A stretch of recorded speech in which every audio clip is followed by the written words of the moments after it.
Bonjour chers abonnés, j'espère que vous allez bien. Un écran bleu est embêtant mais ne perdez pas espoir. De nombreux problèmes logiciels et matériels peuvent déclencher un écran bleu. Heureusement, la plupart d'entre eux peuvent être résolus.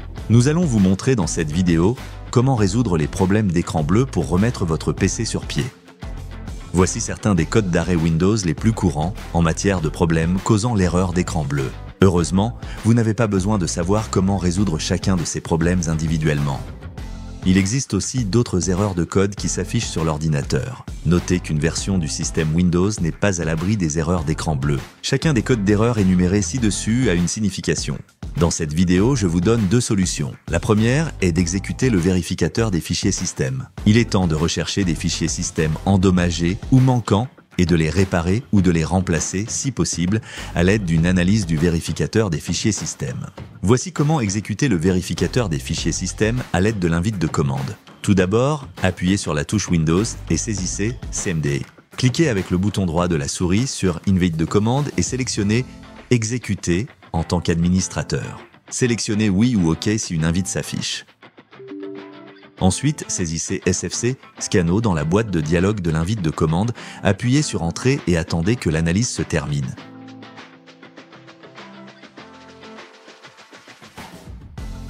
La deuxième méthode consiste à analyser votre disque dur. Une analyse de disque dur CHKDSK recherche des zones endommagées sur votre disque dur, y compris les systèmes de fichiers corrompus et les dommages physiques au disque dur, deux des causes les plus courantes d'erreurs d'écran bleu. Pour exécuter une analyse CHKDSK, appuyez sur la touche Windows et saisissez CMD. Cliquez avec le bouton droit de la souris sur Invite de commande et sélectionnez Exécuter en tant qu'administrateur. Si vous y êtes invité, cliquez sur Oui ou OK.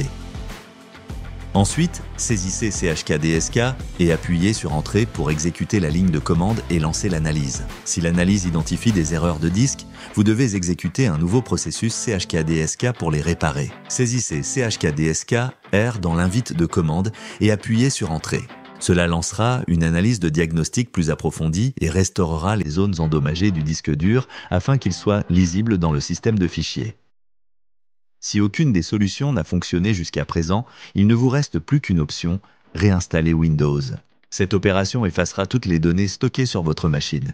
Il s'agit donc d'une solution de dernier recours. Heureusement, si vous ne parvenez pas à utiliser Windows normalement en mode sans échec, vous avez encore la possibilité de cloner votre disque dur et de sauvegarder toutes vos données avant de supprimer Windows et de réinstaller une version propre de votre système d'exploitation. J'espère que ces deux solutions vont vous aider à corriger votre problème. Si c'est le cas, n'hésitez surtout pas à vous abonner, à aimer la vidéo et surtout à la prochaine pour de nouveaux contenus.